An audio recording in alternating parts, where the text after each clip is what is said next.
आज संघर्ष अकॅडमीचा सर्किट वर्कआउटचा दिवस होता आणि आता गोळाफेक चालू आहे. तर सर्किट वर्कआउटमध्ये काय होतं बघा, मुलांची अक्षरशः वाट लागून जाते. पूर्ण कपडे हे चिखलाने माखलेले असतात कारण पूर्ण वर्कआउट हा ग्राउंडवरती असतो आणि भरपूर सारे वर्कआउट एकत्र करून तो वर्कआउट केलेला असतो. तर त्यामुळे बघा जरा मुलांचे टी शर्ट बघा किती घाण झालेले.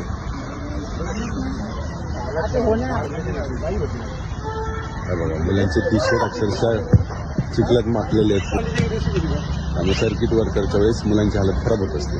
नंतर आता गोळाफेक चालू आहे, बघू शकता तुम्ही. ही सर्व नवीन बॅच आहे जी आता 1 तारखेपासून नवीन बॅच चालू झालेली आहे. ती सर्व मुलं आहेत, नवीन सर्व फ्रेश मुलं आहेत. ही सर्व 12वी झालेली, 11वी झालेली सर्व मुलं आहेत तिथं. ज्या विद्यार्थ्यांचं 12वी झालेला असेल त्या विद्यार्थ्यांनी नक्की आपल्या संघर्ष अकॅडमीला संपर्क करा. आपण कुठलीही फी न घेता आपण तुम्हाला ग्राउंडचं आणि लेखीचं प्रशिक्षण हे मोफत देतो. जे पण नवी मुंबईमध्ये राहणारे विद्यार्थी असतील त्या विद्यार्थ्यांनी एकदा नक्की संघर्ष अकॅडमीला भेट द्या. जय महाराष्ट्र.